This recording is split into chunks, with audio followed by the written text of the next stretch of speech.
Après l'été 2015, on a été très affectés par les images qui étaient véhiculées dans les médias sur l'arrivée des personnes réfugiées en France et en Europe plus largement.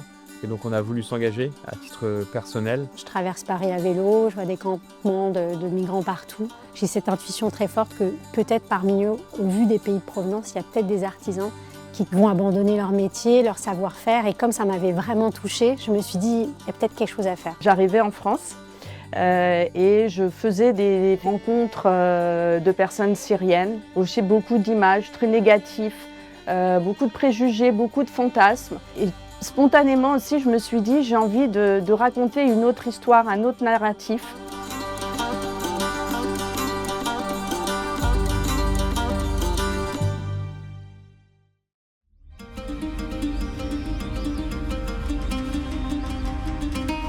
Le moment fondateur du projet, c'est la première édition du Refugee Food Festival qui a eu lieu en mai 2016, qui a été un immense succès à la fois en termes de sensibilisation mais aussi en termes d'insertion pour les cuisiniers qui ont participé.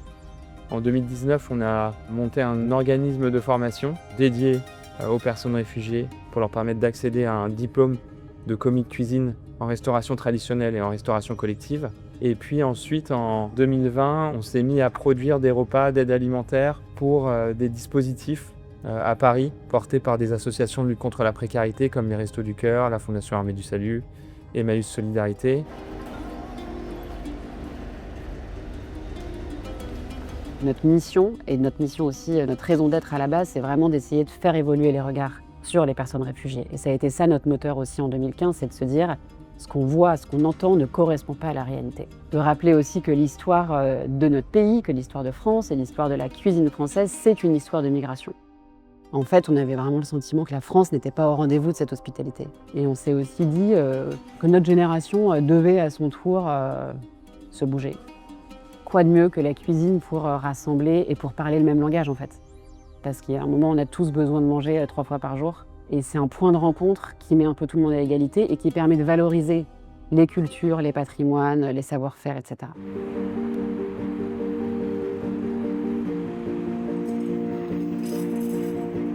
Je sais ce que c'est d'arriver dans un pays étranger et de ne pas connaître la langue, de ne pas avoir les codes et combien il est fondamental pour s'y intégrer de pouvoir s'y projeter. Et j'ai tout de suite eu cette volonté de vouloir faire quelque chose pour permettre à ces personnes justement de s'intégrer, de rencontrer les personnes du pays dans lequel ils arrivaient et de pouvoir se projeter pour pouvoir s'intégrer.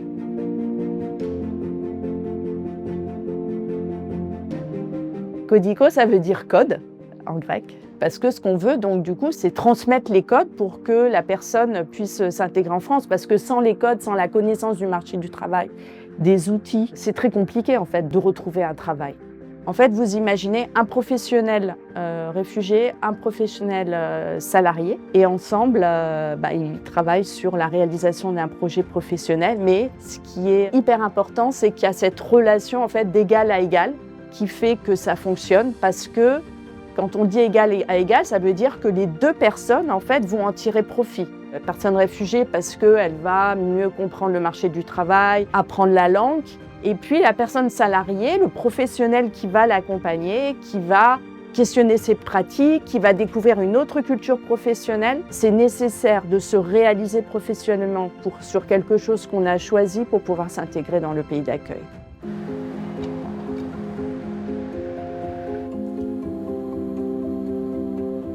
En fait, c'est plutôt une histoire personnelle qui m'a conduit à créer la Fabrique Nomade, puisque c'est à l'âge de 35 ans que je tombe complètement par hasard sur les broderies de ma mère.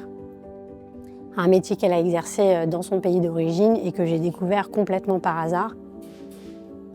Plus qu'une surprise, ça a été presque une prise de conscience de ce que veut dire la migration et l'exil, c'est-à-dire cet oubli de soi et arriver dans un pays où on ignore tout et où on repart complètement à zéro et cet effacement aussi. Et ça m'a touchée, ça m'a tellement touchée qu'il y a eu vraiment presque un sentiment d'indignation sur le fait qu'elle avait un savoir-faire et elle aurait pu, grâce à ce savoir-faire, trouver une place dans la société française qu'elle n'a pas vraiment trouvée.